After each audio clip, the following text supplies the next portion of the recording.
अपने भ्रमण के दौरान में कल एक मित्र से बातचीत हुई और वो अपना निजी समस्याओं में ग्रस्त थे, बहुत ज़्यादा चिंतित थे, लेकिन फिर भी उन्होंने बात किया और बातचीत के क्रम में कहा कि हम लोग बर्थडे नहीं मनाते हैं और बर्थडे के दिन जो भी उस दिन खर्च करना होता है वो खर्च जाकर के किसी वृद्धाश्रम में दे आते हैं। उन्होंने ये बात कहे बहुत अच्छी बात है।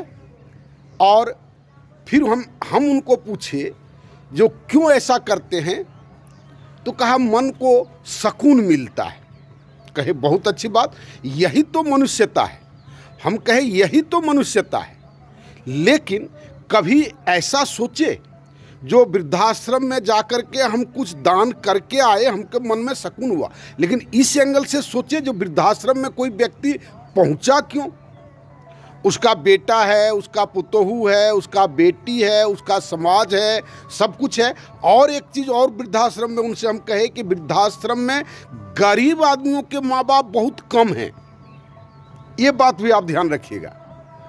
तो अमीर आदमियों का जिनका बेटा पुतोहू सब अच्छा कमाता खाता है, वो अपने माँ पिता को वृद्धाश्रम में छोड़ आते हैं और फिर उसी का एक तबका जाकर के उसको दान देता है और वो दान दे करके मन में सुकून महसूस करता है। सुकून महसूस करना किसी भी दृष्टिकोण से बुरा नहीं है, बहुत अच्छा है। लेकिन उससे भी ज़्यादा अच्छा ये हो हम उनसे कहे कि कोई वृद्धाश्रम में पहुँचे ही नहीं।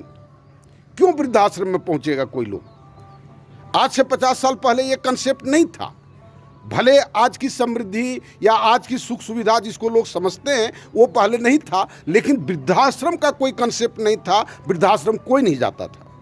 ये बहुत बड़ा सामाजिक अपराध। उस आदमी के घर के अगर किसी में इस ढंग का बात होता भी था तो समाज का 10 आदमी मिल करके उसको कहता था। लोग लाज से, अगर उसी परिस्थिति आती थी तो लोग लाज से कहता नहीं था।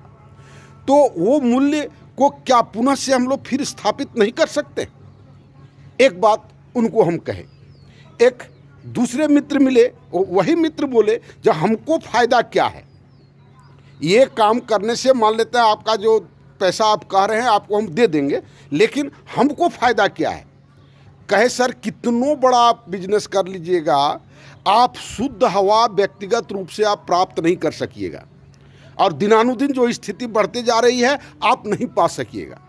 दूसरा नंबर, ये फूड चेन में जो जहर जा रहा है तो इस जहर को आप व्यक्तिगत रूप से रोक नहीं पाइएगा, कोई संभावना ही नहीं है। वाटर का जो डिप्लेशन हो रहा है वो वाटर का डिप्लेशन को आप व्यक्तिगत रूप से रोक ही नहीं पाइएगा। तो इस तरह की समस्याएं जो पहले नहीं थी धीरे धीरे करके उभर करके आया। चूंकि लोगों ने सिस्टम के साथ या प्रकृति के साथ, प्रकृति भी एक सिस्टम है, उस प्रकृति के साथ लोगों ने जितना अन्याय हो सकता है उतना अन्याय किया और आज वो अन्याय आज भी जारी है।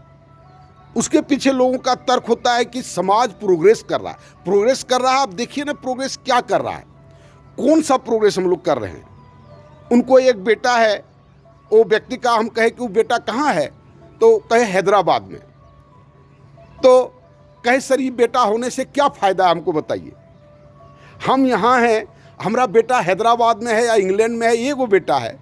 तो फिर कहे हाँ सर क्या करेंगे, ये तो सिस्टम है के लिए। यही तो बात है, जो ये सारे चीज़ों का जो अनर्गल काम समाज में हो रहा है और उसके प्रति हम लोग रेमेडियल एटीट्यूड नहीं रख करके उसको हम लोग नसीब मान लेते हैं या डेवलप मान लेते हैं। ऐसी मानसिकता क्यों है, हमको ये समझ में नहीं आता है।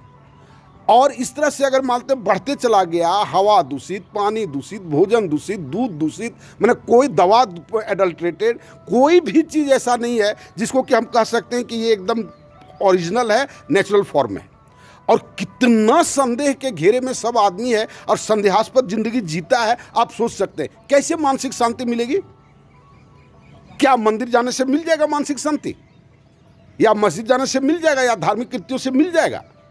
देखिए ना, लोग तो करते आ रहा है, बहुत दिनों से करते आ रहा है। ये धर्म की आराधना, पूजा अर्चना, जो पूजा पद्धति है और करते भी आया है, लेकिन कितने आदमी को शांति से जी रहा है, इसको भी आप देखेंगे। तो इन सारी बातों को सुनाने का मकसद है कि आप भी सोचें और इस चिंतन को आप बढ़ाएं। इसको उचित लगे अनुचित लगे, इस पर कुछ कमेंट भी लिखें और एक माहौल बनाएं, एक माहौल बनाएं। रोज़ ये बात हम कहते हैं, और तो फिर इसका समाधान क्या हो सकता है? रोज़ एक बात हम कहते हैं कि माई न्यूज़ सोशल सिस्टम इसी चैनल में है, उसको आप देखें, लोगों तक भेजें और जितना जल्दी हो मेरे साथ आप जुटने का प्रयास करें। धन्यवाद।